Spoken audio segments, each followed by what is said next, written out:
Good morning, Shavua Tov, Gotavach. Thanks very much for tuning in to the Kehillat Shari Torah daily review of Maimonides' 613 commandments. We are going through, we're most of the way through the positive commandments, and then we'll turn our attention to the prohibitions.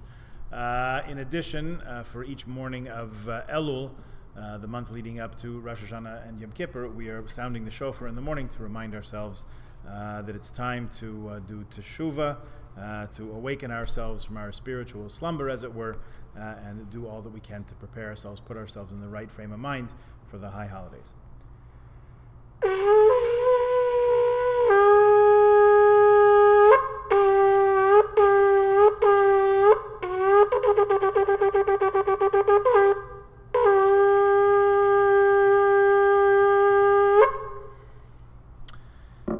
The next mitzvah that we have, number 202 in the listing of 248 positive commandments, it's interesting phraseology from Parshas Mishpatim. It says in chapter 23 of Exodus, Ki sir'e chamor sonecha rovetz tachas masa'o. Interesting way to put it. If you see the donkey of someone that you dislike, someone that you hate, crouching, struggling beneath its burden, V'chadalta me'azov lo azov ta'azov imo. Would you refrain from helping him? No. It's a rhetorical question. You should surely help even repeatedly with the animal. So the mitzvah is to unload a tired animal, and contained in the words of the verse that we just quoted.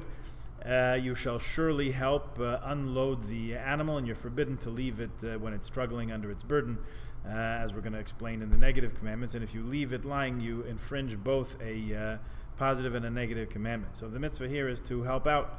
The Torah does not permit acceptance of compensation, remuneration for relieving a beast of its burden, wherever undue suffering of the animal is involved. It may, however, be accepted. We can accept payment for a case falling under the next mitzvah, which we'll see in 1 second. According to Maimonides and More Nevuchim in the Guide for the Perplexed, the object of the law prohibiting us to cause pain to an animal is to improve us, that we should not become accustomed to cruel habits, and we should not uselessly cause pain to others. On the contrary, we should be prepared to show pity and mercy to all living creatures, except when necessity demands the contrary. For example, if we're going to eat meat, which is permitted, then of course we are permitted under certain circumstances and with a very particular method to take the life of the animal.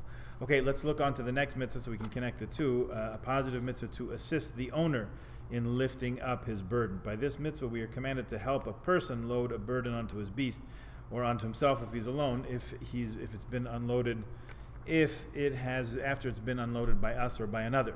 Just as we're committed to assist in its unloading, so we are commanded to assist in loading it. A point worthy of note here, says the footnote, is that our author makes the assistance prescribed in this commandment obligatory whether the burden is being loaded on the beast or upon its owner. So that is the mitzvah of looking for opportunities to help someone else, to be a helping hand, a good neighbor. Okay, we'll pause there, and we'll continue again tomorrow, so please join us then. Meantime, have a good day.